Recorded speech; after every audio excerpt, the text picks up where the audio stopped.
ವಿರಾಟ್ ಕೊಹ್ಲಿ ಅವರು ಟೆಸ್ಟ್ ಕ್ರಿಕೆಟ್ನಿಂದ ನಿವೃತ್ತಿ ಘೋಷಿಸಿರುವುದು ಭಾರತೀಯ ಕ್ರಿಕೆಟ್ಗೆ ಒಂದು ದೊಡ್ಡ ನಿರ್ಧಾರವಾಗಿದೆ. ಅವರು ಕೇವಲ ಒಬ್ಬ ಆಟಗಾರರಾಗಿರದೆ ಕಳೆದ ಒಂದು ದಶಕಕ್ಕೂ ಹೆಚ್ಚು ಕಾಲ ಟೆಸ್ಟ್ ತಂಡದ ಬೆನ್ನೆಲುಬಾಗಿದ್ದರು. ಅವರ ನಾಯಕತ್ವದಲ್ಲಿ ಭಾರತವು ಟೆಸ್ಟ್ ಕ್ರಿಕೆಟ್ನಲ್ಲಿ ಒಂದು ಬಲಿಷ್ಠ ತಂಡವಾಗಿ ಹೊರಹೊಮ್ಮಿತು. ಅವರ ಟೆಸ್ಟ್ ವೃತ್ತಿಜೀವನವನ್ನು ಗಮನಿಸಿದರೆ ಅವರು 123 ಪಂದ್ಯಗಳಲ್ಲಿ 46.85 ಸರಾಸರಿಯಲ್ಲಿ 9230 ರನ್ ಗಳಿಸಿದ್ದಾರೆ. ಇದರಲ್ಲಿ 30 ಶತಕಗಳು ಮತ್ತು 31 ಅರ್ಧಶತಕಗಳು ಸೇರಿವೆ. ಟೆಸ್ಟ್ ಕ್ರಿಕೆಟ್ನಲ್ಲಿ ಅತಿ ಹೆಚ್ಚು ರನ್ ಗಳಿಸಿದ ಭಾರತೀಯ ಆಟಗಾರರಲ್ಲಿ ಅವರು 4ನೇ ಸ್ಥಾನದಲ್ಲಿದ್ದಾರೆ. ಸಚಿನ್ ತೆಂಡೂಲ್ಕರ್, ರಾಹುಲ್ ದ್ರಾವಿಡ್ ಮತ್ತು ಸುನಿಲ್ ಗವಾಸ್ಕರ್ ಮಾತ್ರ ಅವರಿಗಿಂತ ಮುಂದಿದ್ದಾರೆ. ಅವರ ವೈಯಕ್ತಿಕ ಗರಿಷ್ಠ ಸ್ಕೋರ್ 254 ನಕ್ಷತ್ರ ಚಿಹ್ನೆ. ಇದನ್ನು ಅವರು ದಕ್ಷಿಣ ಆಫ್ರಿಕಾ ವಿರುದ್ಧ 2019 ರಲ್ಲಿ ಗಳಿಸಿದರು. ನಾಯಕನಾಗಿ ವಿರಾಟ್ ಕೊಹ್ಲಿ ಅವರ ಸಾಧನೆ ಗಮನಾರ್ಹವಾಗಿದೆ. ಅವರು ಭಾರತದ ಅತ್ಯಂತ ಯಶಸ್ವಿ ಟೆಸ್ಟ್ ನಾಯಕ. ಅವರ ನಾಯಕತ್ವದಲ್ಲಿ ಭಾರತ 68 ಪಂದ್ಯಗಳನ್ನು ಆಡಿದ್ದು 40 ರಲ್ಲಿ ಗೆಲುವು ಸಾಧಿಸಿದೆ. ಕೇವಲ 17 ಪಂದ್ಯಗಳಲ್ಲಿ ಸೋಲು ಕಂಡಿದೆ ಮತ್ತು 11 ಪಂದ್ಯಗಳು ಡ್ರಾಗೊಂಡಿವೆ. ಅವರ ಗೆಲುವಿನ ಸರಾಸರಿ 58.82 ರಷ್ಟಿದೆ. ಇದು ಯಾವುದೇ ಭಾರತೀಯ ಟೆಸ್ಟ್ ನಾಯಕನಿಗಿಂತ ಅತ್ಯುತ್ತಮವಾಗಿದೆ. ಅವರ ನಾಯಕತ್ವದಲ್ಲಿ ಭಾರತವು ಆಸ್ಟ್ರೇಲಿಯಾದಲ್ಲಿ ಮೊದಲ ಬಾರಿಗೆ ಟೆಸ್ಟ್ ಸರಣಿಯನ್ನು ಗೆದ್ದಿತು ಮತ್ತು ತವರಿನಲ್ಲಿ ಸತತ 11 ಟೆಸ್ಟ್ ಸರಣಿಗಳನ್ನು ಗೆದ್ದ ದಾಖಲೆಯನ್ನು ಹೊಂದಿದೆ. ವಿರಾಟ್ ಕೊಹ್ಲಿ ಅವರ ನಿವೃತ್ತಿಯು ಟೆಸ್ಟ್ ಕ್ರಿಕೆಟ್ನಲ್ಲಿ ಒಂದು ದೊಡ್ಡ ಶೂನ್ಯವನ್ನು ಉಂಟುಮಾಡುತ್ತದೆ. ಅವರ ಆಕ್ರಮಣಕಾರಿ ಮನೋಭಾವ, ಅಸಾಧಾರಣ ಬ್ಯಾಟಿಂಗ್ ಕೌಶಲ್ಯ ಮತ್ತು ತಂಡವನ್ನು ಮುನ್ನಡೆಸುವ ರೀತಿ ಎಲ್ಲವೂ ಅನನ್ಯವಾಗಿತ್ತು. ಅವರು ಮೈದಾನದಲ್ಲಿ ತೋರುತ್ತಿದ್ದ ಉತ್ಸಾಹ ಮತ್ತು ಬದ್ಧತೆಯು ಯುವ ಆಟಗಾರರಿಗೆ ಸ್ಫೂರ್ತಿಯ ಸೆಲೆಯಾಗಿತ್ತು.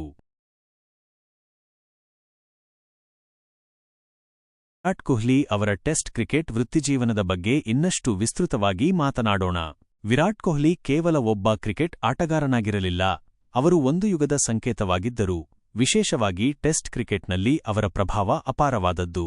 2011 ರಲ್ಲಿ ವೆಸ್ಟ್ ಇಂಡೀಸ್ ವಿರುದ್ಧ ಕಿಂಗ್ಸ್ಟನ್ನಲ್ಲಿ ಟೆಸ್ಟ್ ಕ್ರಿಕೆಟ್ಗೆ ಪದಾರ್ಪಣೆ ಮಾಡಿದಾಗಿನಿಂದ ಅವರು ಭಾರತೀಯ ಕ್ರಿಕೆಟ್ನ ಮುಖಚಿತ್ರವನ್ನು ಬದಲಾಯಿಸಿದರು. ಅವರ ಆರಂಭಿಕ ವರ್ಷಗಳಲ್ಲಿ ಅವರು ತಮ್ಮ ಪ್ರತಿಭೆ ಮತ್ತು ಸಾಮರ್ಥ್ಯವನ್ನು ತೋರಿಸಿದರು, ಆದರೆ ಕ್ರಮೇಣ ಅವರು ವಿಶ್ವದ ಅತ್ಯಂತ ಸ್ಥಿರ ಮತ್ತು ಭಯಾನಕ ಬ್ಯಾಟ್ಸ್ಮನ್ಗಳಲ್ಲಿ ಒಬ್ಬರಾಗಿ ಬೆಳೆದರು.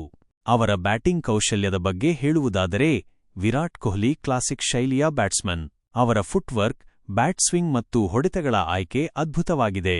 ಯಾವುದೇ ಪರಿಸ್ಥಿತಿಯಲ್ಲಿಯೂ ಆಡುವ ಸಾಮರ್ಥ್ಯ ಅವರ ದೊಡ್ಡ ಬಲವಾಗಿತ್ತು. ಸ್ಪಿನ್ ಬೌಲಿಂಗ್ ಆಗಲಿ ಅಥವಾ ವೇಗದ ಬೌಲಿಂಗ್ ಆಗಲಿ, ಅವರು ಸಮಾನವಾಗಿ ನಿಭಾಯಿಸಬಲ್ಲವರಾಗಿದ್ದರು.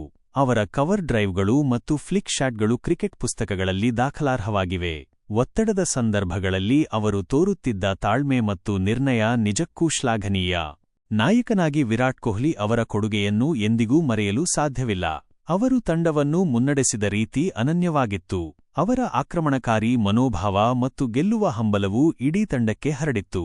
ಅವರ ನಾಯಕತ್ವದಲ್ಲಿ ಭಾರತವು ವಿದೇಶದಲ್ಲಿಯೂ ಟೆಸ್ಟ್ ಪಂದ್ಯಗಳನ್ನು ಗೆಲ್ಲಲು ಪ್ರಾರಂಭಿಸಿತು.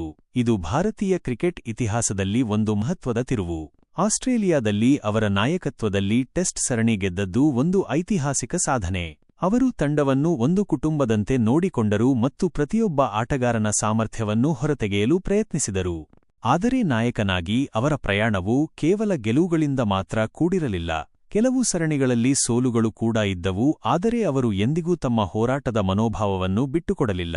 ಸೋಲುಗಳಿಂದ ಪಾಠ ಕಲಿತು ತಂಡವನ್ನು ಮತ್ತಷ್ಟು ಬಲಪಡಿಸಲು ಅವರು ಪ್ರಯತ್ನಿಸಿದರು. ವಿರಾಟ್ ಕೊಹ್ಲಿ ಅವರ ನಿವೃತ್ತಿಯು ಕೇವಲ ಮೈದಾನದಲ್ಲಿ ಒಬ್ಬ ಆಟಗಾರನ ಕೊರತೆಯನ್ನು ಉಂಟುಮಾಡುವುದಿಲ್ಲ, ಬದಲಾಗಿ ಡ್ರೆಸ್ಸಿಂಗ್ ರೂಮ್ನಲ್ಲಿ ಒಂದು ದೊಡ್ಡ ನಾಯಕನ ಸ್ಥಾನವನ್ನು ಖಾಲಿ ಮಾಡುತ್ತದೆ. ಯುವ ಆಟಗಾರರಿಗೆ ಅವರು ನೀಡುತ್ತಿದ್ದ ಮಾರ್ಗದರ್ಶನ ಮತ್ತು ಸ್ಫೂರ್ತಿ ಅಮೂಲ್ಯವಾದದ್ದು.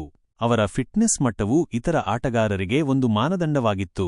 ಅವರು ತಮ್ಮ ದೈಹಿಕ ಸಾಮರ್ಥ್ಯವನ್ನು ಕಾಪಾಡಿಕೊಳ್ಳಲು ಪಟ್ಟ ಶ್ರಮ ಎಲ್ಲರಿಗೂ ತಿಳಿದಿದೆ. ಅವರ ಟೆಸ್ಟ್ ವೃತ್ತಿಜೀವನದಲ್ಲಿ ಕೆಲವು ಮೈಲಿಗಲ್ಲುಗಳಿವೆ. 2014 ರಲ್ಲಿ ಆಸ್ಟ್ರೇಲಿಯಾ ವಿರುದ್ಧದ ಸರಣಿಯಲ್ಲಿ ಅವರ 4 ಶತಕಗಳು, 2016 ರಿಂದ 17 ರವರಿನ ಸರಣಿಗಳಲ್ಲಿ ಅವರ ಅದ್ಭುತ ಪ್ರದರ್ಶನ ಮತ್ತು 2019 ರಲ್ಲಿ ದಕ್ಷಿಣ ಆಫ್ರಿಕಾ ವಿರುದ್ಧದ ಅವರ ಅಜೇಯ 254 ರನ್ಗಳ ಇನ್ನಿಂಗ್ಸ್ ಇವೆಲ್ಲವೂ ಅವರ ಸಾಮರ್ಥ್ಯಕ್ಕೆ ಸಾಕ್ಷಿ. ಅಂತಿಮವಾಗಿ ವಿರಾಟ್ ಕೊಹ್ಲಿ ಅವರು ಟೆಸ್ಟ್ ಕ್ರಿಕೆಟ್ಗೆ ನೀಡಿದ ಕೊಡುಗೆ ಅಪಾರವಾದದ್ದು. ಅವರು ಆಟವನ್ನು ಆಡಿದ ರೀತಿ, ತಂಡವನ್ನು ಮುನ್ನಡೆಸಿದ ರೀತಿ ಮತ್ತು ಮೈದಾನದಲ್ಲಿ ತೋರಿದ ಬದ್ಧತೆ ಎಲ್ಲವೂ ಅವರನ್ನು ಕ್ರಿಕೆಟ್ ಇತಿಹಾಸದಲ್ಲಿ ಒಂದು ವಿಶೇಷ ಸ್ಥಾನದಲ್ಲಿರಿಸುತ್ತದೆ. ಅವರ ನಿವೃತ್ತಿಯು ಭಾರತೀಯ ಕ್ರಿಕೆಟ್ಗೆ ಒಂದು ಸಂಧಿಕಾಲವಾಗಿದ್ದು, ಅವರ ಸ್ಥಾನವನ್ನು ತುಂಬಲು ಯುವ ಆಟಗಾರರಿಗೆ ಒಂದು ಅವಕಾಶವನ್ನು ನೀಡುತ್ತದೆ.